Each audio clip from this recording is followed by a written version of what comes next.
Greetings. My name is Nick McCarthy, and I'm the Director of Programming here at NewFest, New York's leading LGBTQ plus film and media organization, and one of the curators of Queering the Canon Totally Radical.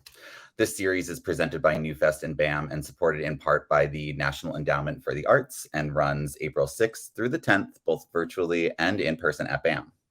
It's our pleasure to welcome you to this virtual conversation titled Radical Queer Cinema's Past, Present, and Future, with an esteemed panel of authors, critics, and filmmakers. Now, it's my pleasure to introduce the moderator for this conversation, a film critic and author of the upcoming book, The Queer Film Guide, 100 Great Movies That Tell LGBTQIA+ Stories, Kyle Turner. Hi, Nick. Thank you so much for that wonderful introduction. Thank you to NewFest and BAM. We have an incredible selection of panelists for you today. We have Tre'vell Anderson, B. Ruby Rich, and Jessica Dunn Rovinelli. And first off, we have the iconic Tre'vell Anderson. Tre'vell is an award-winning journalist, social curator, and world changer who always comes to slay. They have dedicated their career to centering those in the margins, gray spaces, and at the intersections of life through a pop culture lens. Currently, Tre'vell co-hosts two podcasts, Crooked Media's What a Day and Maximum Fun's Fanti. They are a forthcoming authoress of We See Each Other, a Black trans journey through TV and film, coming May 2023, and Historically Black Phrases, coming September 2023. We have the wonderful B. Ruby Rich.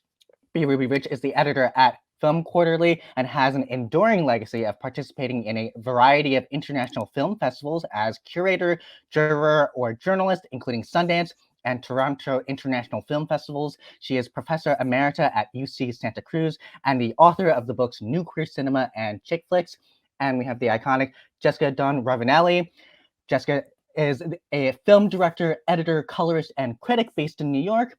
She is the director of two award-winning feature films, Empathy and So Pretty, and several shorts which played at festivals including Berlinale, Indie Lisboa, and BAM Cinema Fest. And in 2019, she was selected as one of Filmmaker Magazine's 25 New Faces of Independent Film.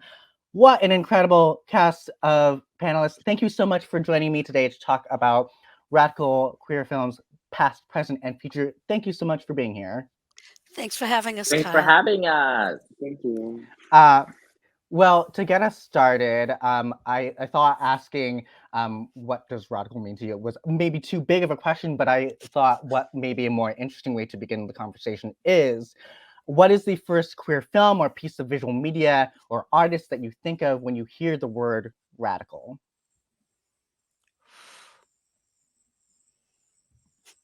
Silence.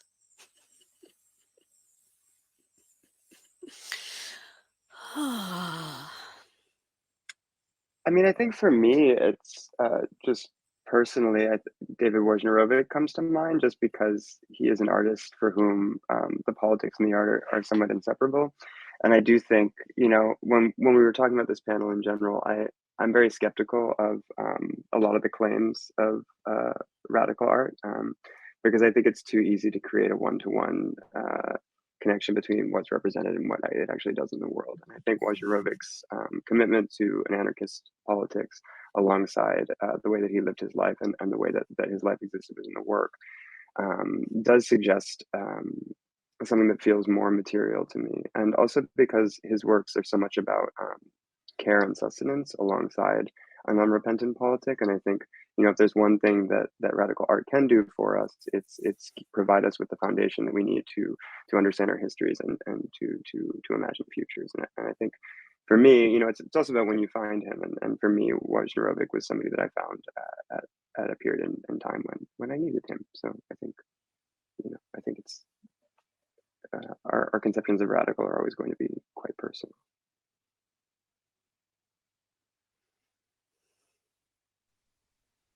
I'll go. I'll say the person who came to mind first was Marlon Riggs. And I think I'm thinking a lot about the kind of socio-political context in which he was creating and existing, and thinking of the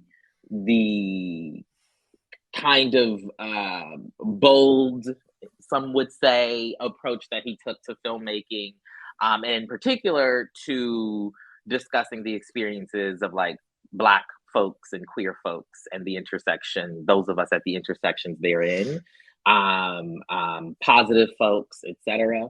So yeah, I would say Marlon comes to mind for me. Yeah, I've been around too long. There's too many people, but I would say right at this moment, I just had to write a piece for this new Oxford book on queer cinema, and the person that I came up with, interestingly, was Janelle Monáe and Pink in particular, which of course was directed by Emma Westenberg, but is such a Janelle Monáe creation, and I think that's probably the most radical piece of, you know, queer, lesbian, just completely outrageous sci-fi hallucination in the desert um, that I've seen. So that's kind of on my mind at the moment. But completely the other direction, I would say, I'm going to head to London next month to see the opening of Isaac Julian's retrospective at the Tate. And I would say what Isaac, I mean, he's also a good friend, but what he's done over the course of his career, moving from, the beginning of Channel 4 in England and kind of outrageous, work then all the way through to these very, very beautiful pieces that get put in museums, still with this edge that has not gone away. I think, that's a great example for a career arc, of someone who has kind of walked the walk and talked the talk. I love saying this after you, Tre'vell, because Marlon Riggs famously dissed him, saying, "Who needs to see more images of Black men in tuxedos?" And I would say maybe we still do. So, I think when you talk about radical, you get into murky water, and we all have our own definitions, and that changes decade by decade by decade, and among all of us too. So, Kyle, you're not going to give us yours? I guess the person that comes to mind for me would be Derek Jarman, whose activism and whose art seem to be inextricable from one another. And also, I think a connecting thread through all of them, especially Isaac Julian, David Wojnarowicz, and Marlon Riggs, was that they all got into trouble with the National Endowment for the Arts in the 80s and 90s.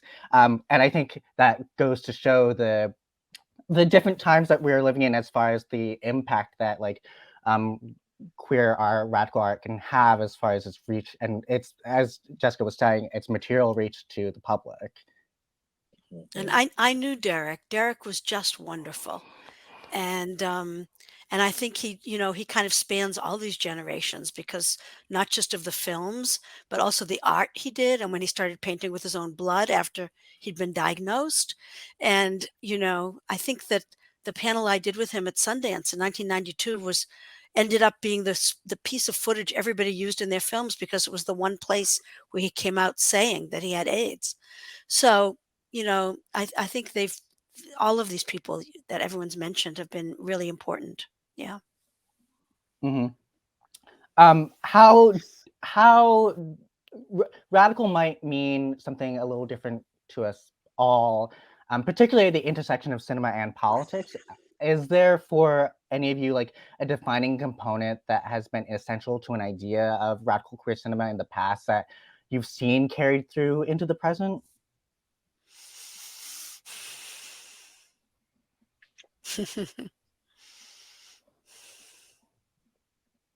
I think of a like spirit of independence, like a DIY. I'm going to do it anyway. I'm going to source the funds however I need to. If I might need to do something not so good to get it, I'm gonna get it because I need to or want to tell this story. I think of that type of spirit when I think of like radicalism when it comes to like cinema and art. And I think many of the folks that we have all listed are those people who are creating in spite of all of these different, restrictions or strictures that would otherwise say they shouldn't be creating. So that's what came to mind for me. Yeah, I think for me, it's the through thread would be one of provocation and transgression, but sort of defined more broadly than just like being offensive or something like that. But by disassembling forms, by trying provocative new ways of constructing a film, of making a film, the production process, and of the kinds of images and people that we can see on the screen. I will say, over the last decade or so, certainly there's been a proliferation of queer and queer identified people making films, but one does worry that we're losing some of that provocation as they become increasingly marketable, but only in the sense of like good representation. So for me, the idea of representation is antithetical to the idea of radicalism. I think once your film is becoming concerned with questions of representation directly, you have actually undercut their radical impulse. And that, of course, doesn't mean that we shouldn't have different bodies on, and not just bodies, people and ways of living on screen that we don't see anyone. But if your concern is exclusively with representation, then you're simply reinstating what exists or creating a model of what a marketing company or an audience feels they already want to see. I think it's really important when you make a film, both on the industry level and in the reception level, that you are trying to create a new audience. You're trying to create a new audience. You're trying to create a new kind of film.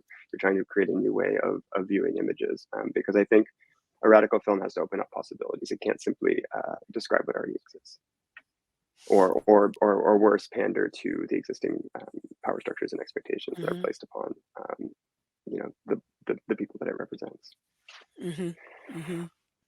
Yeah, I think I agree with what's been said, and I think breaking the rules is part of it, and hopefully not making new rules too fast. But Yeah. I agree about the importance of audience, because I think that ultimately these films, not only do we want them to construct new audiences, but I think that audiences get underestimated. I had a long feud with Vito Russo about the celluloid closet, because I thought he pictured this completely passive audience that was just going to be formed by what was on the screen.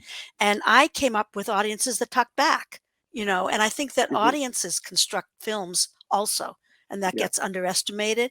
And I think each new generation, even looking at the same films that have been there all along, are constructing those as new works, as well as the new films that are coming along that can be made because of what's gone before. So I think we're in agreement, and I think there's plenty of room to be reinventing right now.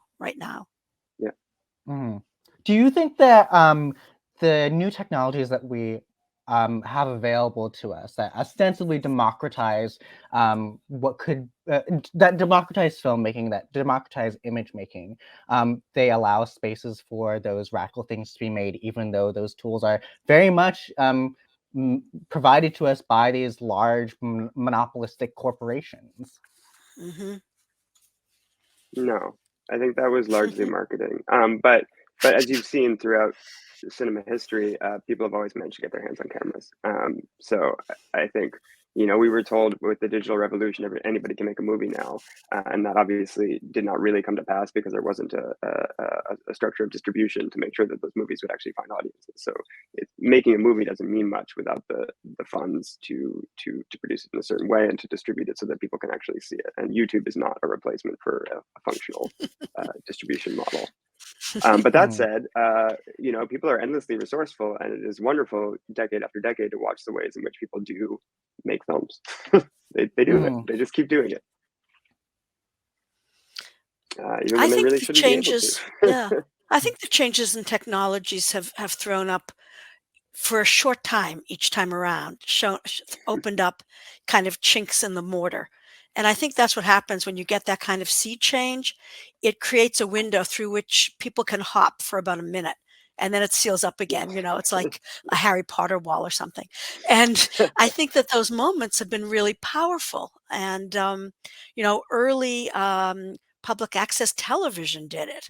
And I used to say that, that we had new queer cinema thanks to Sony, because the camcorders got invented, and suddenly people didn't have to go to film school. They could come out of art school, and suddenly people didn't need to come up through the old union hazing rituals and could get a bunch of friends together. But, this shifts, it keeps shifting. We're in a very lockdown time right now that's posing as very open. And it's Mm. hard to make sense of it. It's hard to figure out which way to go and what work gets to have an impact. Mhm. So, and it's also partly up to all of us in terms of, work that gets done and the attention that gets paid by writers and curators to get people to stop, look, and listen. Mhm. Yeah. You mentioned, no, go on, Tre'vell. Oh, I was just going to say, for me, the phrase that comes to mind is I'm churchy. I don't know how many people know that I'm churchy. Good. We like that. And so the phrase that comes to mind is new levels, new devils, right? I think, there have been and will be new technology that is said to, remove some barriers and give more people access and open up the world of possibilities of what we can create. And yet there are still all of these other systems and restrictions, and there will be new ones that pop up as the technology evolves as well. And so it's a lot more, I think, complex of a reality than oftentimes the headlines or the press releases, make it seem. Yeah, I think I really agree with that. I think it's nice to think about. I really like being reminded by both of you that like technology does give us a possibility. It's not that it doesn't do anything; it's just not always exactly what they say it is. And so it's really finding out like what those possibilities actually are, and that's when you Right. have to do Right. Right. To quote somebody, I don't know who, from long ago, as you can tell by the analogy, they said, "Just because I have a typewriter doesn't mean I'm a novelist." Absolutely. Ruby, you mentioned public access television, and Marlon Riggs famously was working within the public access universe. Tongues Untied, Black is Black Ain't, they were on PBS. Do you think we have an equivalent distribution method to public access anymore, where those things can be seen and accessed, or do you think that the closest that we have is basically like, even though, as Jessica said, YouTube is not an equal or equitable distribution method, like it is still hypothetically an apparatus? Mhm. Well, public access was actually different. Public access was actually these funky little local stations that you had to know about to tune into. And I was actually on the board of the Manhattan Community Television back in the day. And people like Giancarlo Musto and Gregg Humans and a lot of those people came up through that.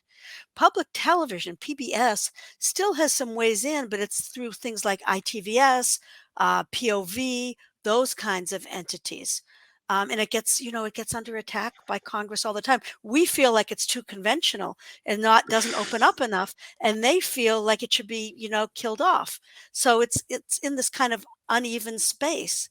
But I don't know. I thought all these spaces were going to evolve with the web. I thought that there were going to be kind of individual versions of Netflix. I thought there were going to be, different spaces that were going to get curated, and it hasn't really happened.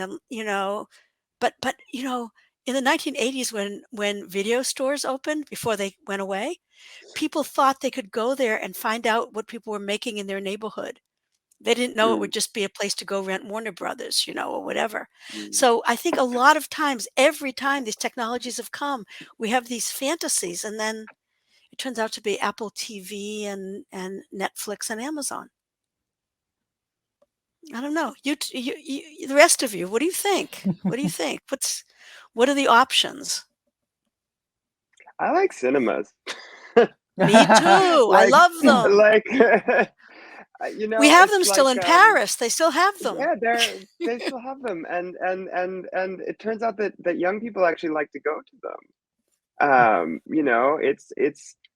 We're told again and again that and I'm like, well, I'm watching these young trans kids, and they're like watching movies in theaters, and they're really excited, and they just want to Yay. see films that exist and are made for them. So I don't know, you know, how the routes into those spaces are always going to be complicated. There's also fun in person, like, you know, there's like DIY screenings of films done in like in event spaces and temporary spaces and stuff like this. Spectacle theater in New York City is incredible, right? Like, how does it still exist? That's Right. crazy. But Light it's there and it's industry. showing films. Yeah, Love it. exactly. Yeah.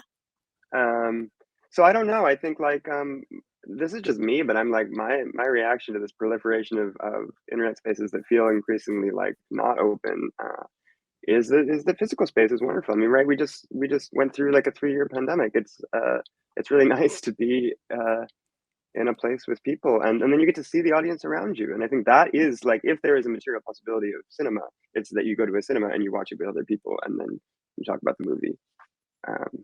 And then you go off and, you know, go to the club and do drugs or whatever. You know, it's like, that is all, like, it's really nice when that's all one continuum.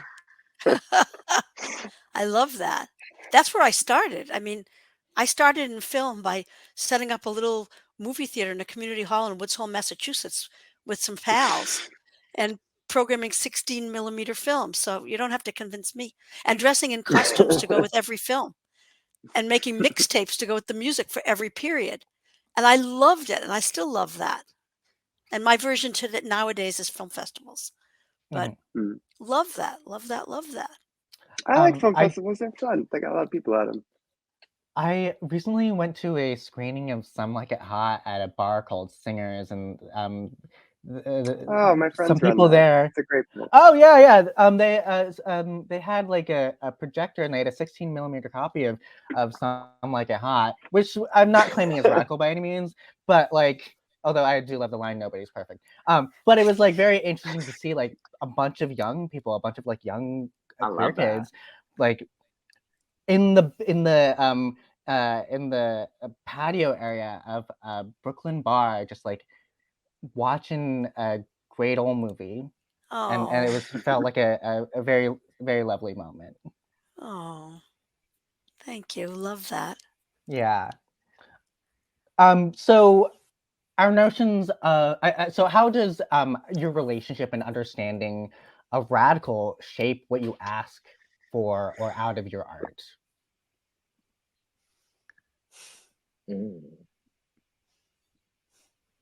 I think for me, it's about, I try to have a very, you know, sober look at, you know, the things that I am consuming, by which I wouldn't have expected that word out of you, but okay. You're shocking me. Shocking.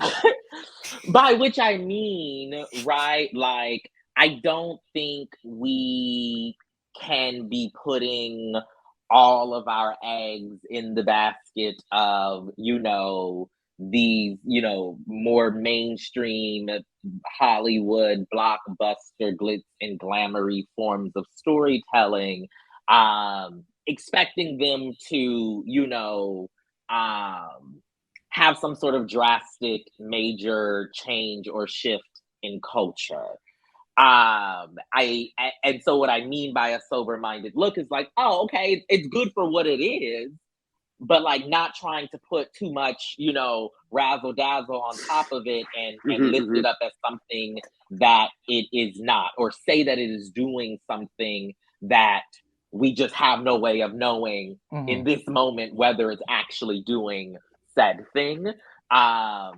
Because, right, I find that when we do that, we never get to the more radical space. We never get to exploring what true possibility looks like, just because of how much energy we put into this thing that happens to be a first. But just by the very nature of it being the first does not make it, you know, revolutionary. And, you know, the discourse often lacks that yes. interrogation. Yeah, I couldn't agree more. I just love everything that you just said. Yeah, there's a lot in films beyond, like, you know, like reading an article, like the 7 millionth article, like the radical possibility of blah blah blah blah blah. And it's something that, you know, it's like I'm like, well, it's also like movies are cool when they're just like movies, like we like a lot of movies that aren't radical. Like there's a lot of possibilities and tools and exciting things going on in other films. Like it's really fun to approach media for what it is and where it is and what you can find in it and what you pull out. But yeah, it's about making sure that your reach is broad and that you're not placing everything on a handful of products, because I don't want to hear a million. We don't need to hear I just like what you said. I think that we don't have to reduce everything to is it or is it not radical, right? And we certainly don't have to do that to a tiny number of things. We can and should be casting our nets as widely as possible, because that's fun. That's a fun part of making cinema and watching cinema. Well, I guess for me, when I think of something as radical, I'm constantly looking for that. I go to film festivals and screenings hoping that something is going to kind of knock me out of my seat and show me something I haven't seen before and shake me up in some way. And it just happened to me at Berlin when I saw this new film by Paul Preciado, Orlando. That is one of the most spectacular films I've seen in ages. So would I say it's radical? I'd say it's radical. But then my job somehow always is making pronouncements. So I'll go out and make some pronouncement about it. But I already in the middle of Berlin put out that I thought it was the first trans masterpiece. And I think it's a musical. And I think it's just completely spectacular and fun. And, for this year, it'll be radical. And for next year, maybe it won't. So I think that's what I would say, that maybe there's moments when we find something radical. And sometimes they're the moment they're made in. And sometimes they're not. Like I love these selections that the festival has done, that NewFest has done, to bring back Funeral Parade of Roses, that I saw and had no idea where this had come from when I first saw it. And it's great to put it up back into dialogue with these other pieces, and many of which I saw. I saw Born in Flames at its world premiere. Now that's going to mean something different to me than it does to the rest of you seeing it. Okay, today, but when was it more radical? Was it more radical then? Is it more radical now? I don't know.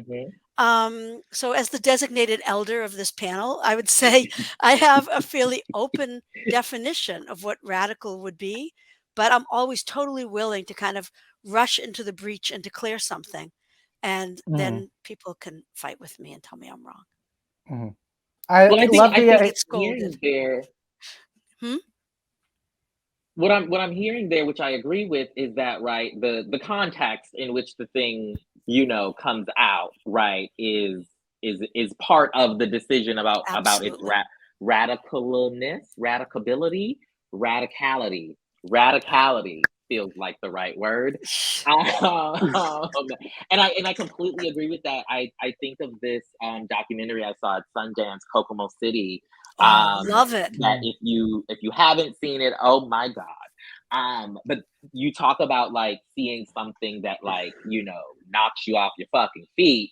I think that is a film that like qualifies as that and is doing some radical things in a lot of ways. And next year we might think that it is, old news. No. Because shout out to D. Smith. It is great. Absolutely. And there's also this notion that like sometimes something can be radical depending on like the regional context, like Rafiki, which was pretty radical, even though it necessarily sort of adheres to an existing like form that a lot of people in the West are very familiar with. Yes, not every film can do everything everywhere all at once. And since I also have a question, since we've all had experience as writers, we are people of writer experience, as I like to say.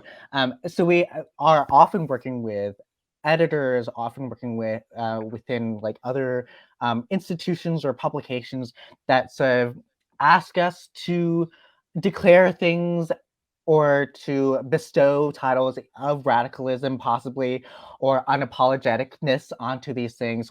How how do we all navigate that with regards to like our, you know, true desire to engage with the work on its own terms, and sort of the unfortunate necessity of like having to get clicks or eyes on something in order for it to be noticed? I don't know. When I hear the phrase "the first trans masterpiece," my skin crawls. I'm You know, I sorry. think that's a weird pronouncement to make. I know. You know, and I think Like I about, you know, said, the I need get to I place get films, scolded a lot, even right here in real the time. need to place things in this way and this framing. You know, I haven't seen that film yet. I can't speak to it. You know, could I give you a list of real trans masterpieces? No, of course not. But also, how do you define a trans film? Is it a film by a trans director? Is it a film with trans themes, et cetera, et cetera? I think there's a rush. You know, certainly everyone's trying to just describe it like there's a new trans cinema, but there's not really that many films yet. And of course, that's just like a fact based on who has access and who's being able to make films. But I think I'm really interested in pushing back against those categories because I don't want to limit. I don't want to limit us in advance, right? Like I'm really excited to see what's yet to come when more people have more things. I'm also interested in looking backwards. You know, I think about the work that like Liz Purchell is doing, even just like digging up old pornographic films and what she just discovers there. There's like so much going on in our history that we're like totally unaware of, and it's already there. It's in the archive. So I think, you know, for me, it's always this looking backwards, looking forwards kind of thing. And I'm super wary of calling anything a trans anything. You know, I think it can be reductive of the work and its radical possibilities beyond simply being a trans thing. And then of course there are films by trans filmmakers and there are films about trans people, and those are facts, like of course. But I get wary of defining anything in advance too much. But I think this is also because, you know, I am dreaming and hoping of a future for me to be able to continue to make films at a scale where I can survive and pay my crew. So I don't want to be a trans filmmaker in a certain way. I'm very proud to be trans and I'm very proud to be a filmmaker, but I don't want to be, and I'm going to continue making films about trans characters and trans themes, of course. But I think it's important to be mindful of both the history and the future. Sure. I think that's super right. And then I also think that, you know, at least from the standpoint of like film reporting and film criticism and like the ecosystem in which, you know, we find ourselves having to navigate, to your point, Kyle, you know, I think there definitely is a pressure or expectation, right, to make some of those admittedly reductive, you know, projections. I think that's the best way to describe what a lot of what we do, because much of the job is to reduce something, right, into something that we believe is more digestible or understandable for an audience, and so it's kind of a horrible like byproduct of the form. That said, I do think, right, we have the ability to, when we can, right, push back on those things. The more I do this work, I find myself, you know, always engaging in conversations with editors where they're like looking for some sort of pronouncement, and I'm like, well, you know, I mean, like, sure, but like, there's this other thing that I happen to know about that's actually, you know, more what you might think this thing is. And like, it's been interesting for my book that's coming out in May. It's been interesting, like revisiting a number of films that, you know, may or may not be seen as trans films, but there's various, you know, gender play, if you will, happening on screen, and thinking about these films, even a film like Tangerine at this point, looking at Tangerine with 2023 eyes versus the eyes that we used when the film came out. You know, I feel a lot differently about the movie today than I did when I was reporting on it, right? And so it's something that I personally try to resist more and more, that blanket categorization. But I do think it is a unfortunate byproduct of the form. It's kind of hard to get around. Yeah. Not only of the forum, but also yeah. oh, sorry, go on. No, go on. Go on. Not only of the forum, but I think we also live in a cultural economy of hot takes, which incentivize us to make those pronouncements, and which ultimately like may or may not like raise the visibility of that particular artifact, but it does definitely increase the revenue of like whatever like social media platform is pushing us to do that. Well, you know, when I came up with the term new queer cinema, it took off like crazy. And I used to say that the only people who were madder than the ones I left out of the article were the ones I included in the article. So there was like, I had a huge constituency of discontent of people who were annoyed with me for putting them in or putting them out. And the only reason it stuck was that it was a hook for distributors. So a lot of filmmakers could get their films shown, could get distribution deals, could get exhibition because they could be advertised that way. And so I used to joke to people, if you want a term that will stick around, make sure it's a marketing term. Well, then it's, of course, you're plagued by it because it doesn't go away. It sticks around too long, you know. And Gregg Araki used to say, "What's the problem? It gave me a career. It's fine. It's great." But other people did not feel that way. So, you know, look, you're damned if you do, damned if you don't. You want attention for the films that you value. If you're a writer. If you're a filmmaker, you want attention for the work you're doing so you can get to make more work.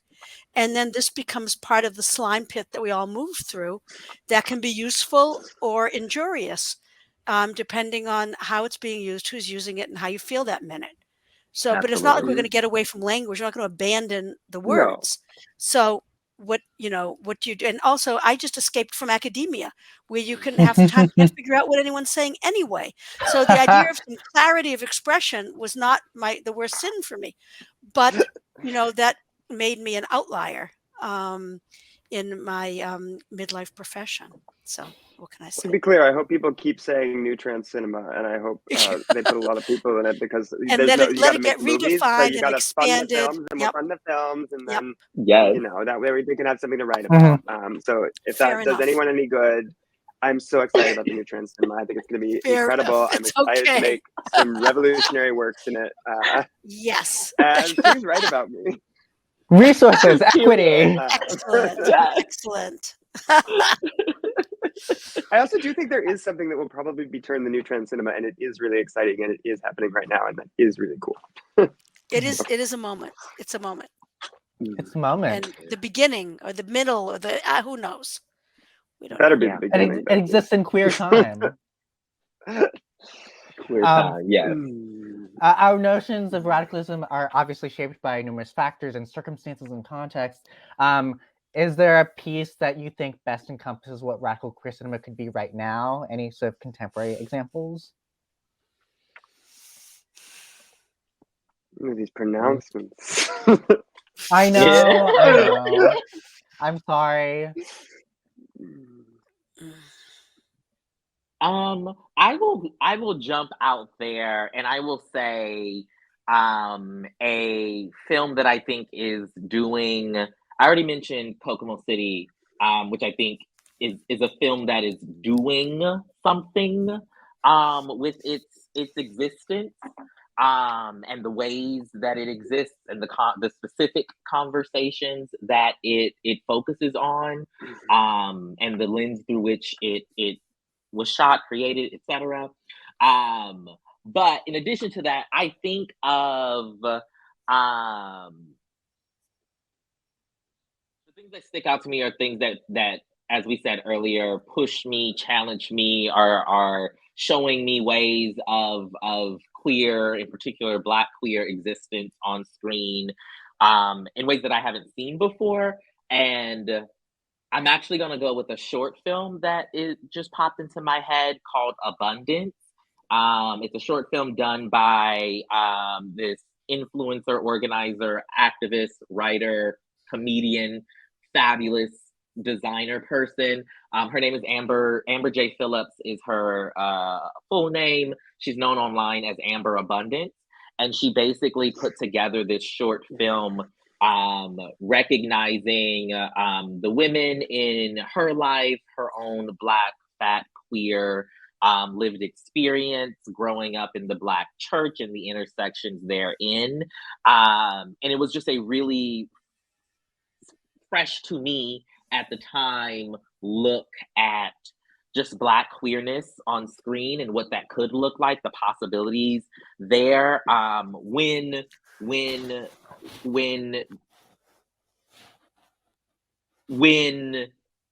there aren't broader systems and structures dictating, what may or may not be digestible for an audience. So I would say that short film, Abundance by Amber Abundance. You can find it online. Go to her website.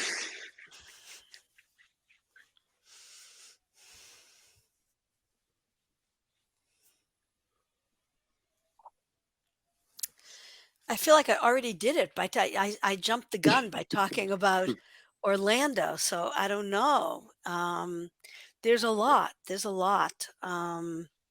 But actually, I really love these. They're not brand new, but I really love these two little short pieces that that Silas Howard did with about Bambi Lake. With Justin Vivian Bond, and they're online. You can find them. The Golden Age of Hustlers and Sticks and Stones.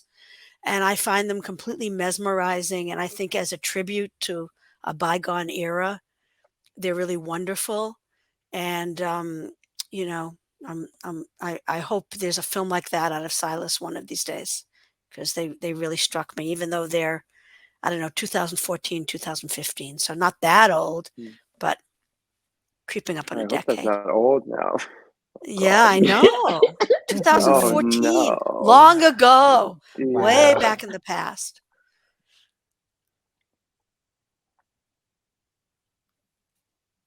I'm I'm bad at pulling film names out of the hat. But I think there's a lot of lovely young filmmakers doing a lot of lovely work.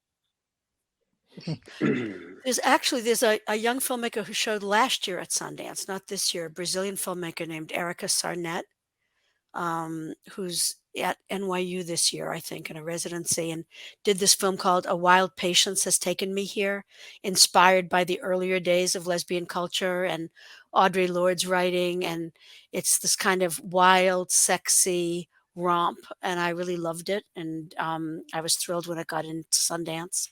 So that's something that for me had the spirit of that original new queer cinema moment, and is making a film about lesbian sexuality, which you hardly ever see anymore. So love that.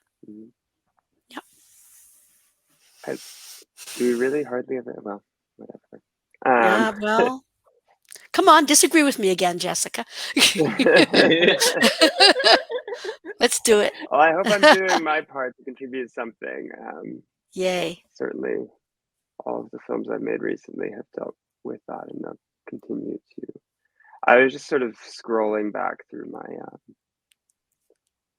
recently watched, and then you said lesbian, and my little viewing spreadsheet just said Beatrix by Lilith Craxter and Milena Stanovsky. I don't know. That was a nice one. The lovely little Austrian film, but a fun one because it's, we do have this moment too, where it becomes possible to let queerness infiltrate, right? Like there's this without hiding, right? Like you don't have to hide anymore. Nice. It can be overt, it can be pictured, it can be on screen, but it doesn't have to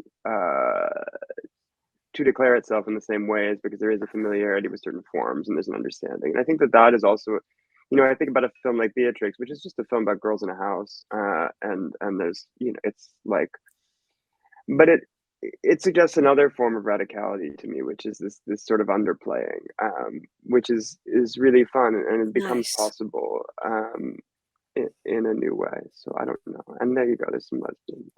Nice. I gotta catch up with it and yours. But now watch me be completely wrong. But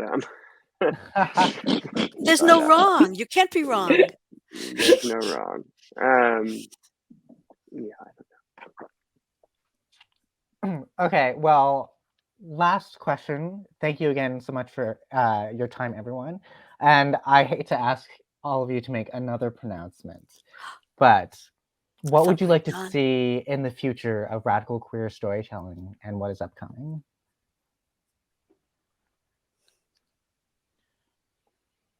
I'll hop out there and I'll just say, surprise me. I want to see what I have not seen.